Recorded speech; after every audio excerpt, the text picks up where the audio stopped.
Everybody, Elizabeth Turnage coming to you with day 22 in our 60 days of Restoration Hope. And my doggie is a little bit off screen, but she wants to be a part of this too. I think she's come to visit with us. And I mean, how perfect, because she brings me here. I'll turn this on her. That's Rosie. Say hello. She brings me a lot of peace, and that is what our meditation is about today. 22, surpassing peace.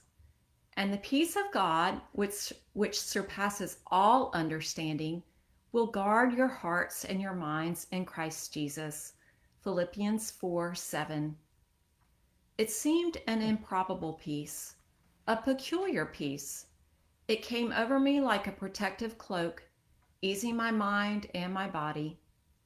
The occasion was our son's first brain surgery after a tumor had been discovered. In these terrifying hours, the peace I experienced truly surpassed all understanding.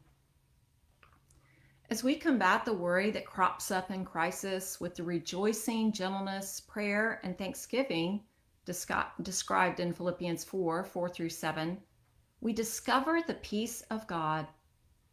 This peace proves more powerful than a tank brigade in protecting our hearts and minds from worry. Let's look at 7 ways it does so.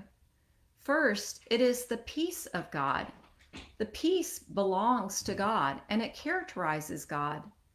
Can you imagine God wringing his hands, fretting over the what-ifs that worry us? I can't. That's because he is the God of peace and order.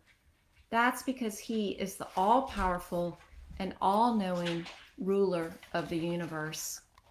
Second, it is a surpassing peace. It is far lovelier than the silence that descends when sugar-charged children have finally fallen asleep on Christmas Eve.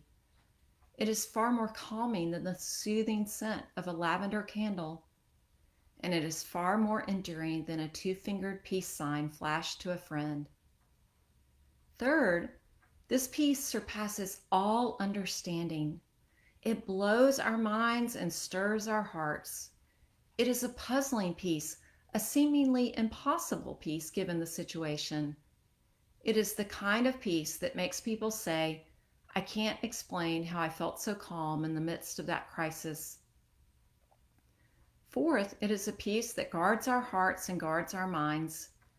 It is our own personal bodyguard blocking the path of any doubts, worries, fears, or complaints that would attempt attack.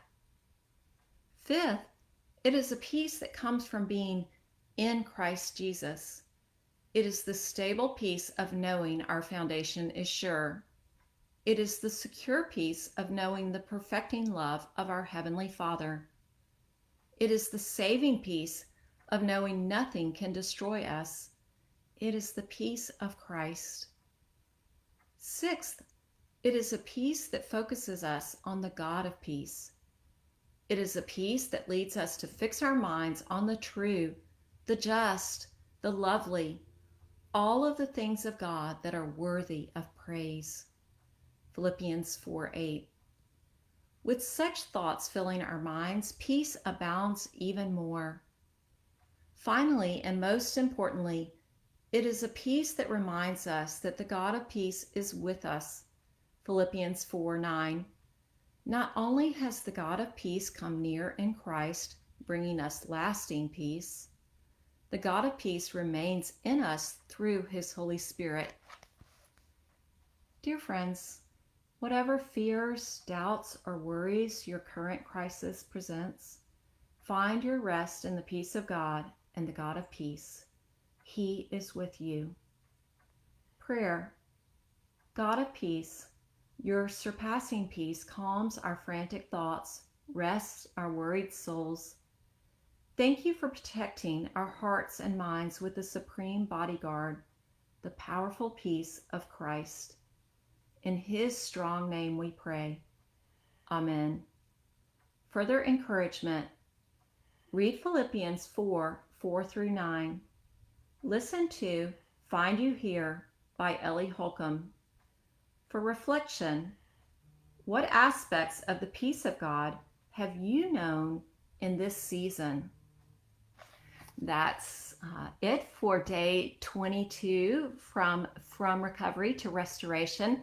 Please check out the book. Share these videos with friends. If you would like to see a playlist of all of the videos together, they're on my YouTube channel.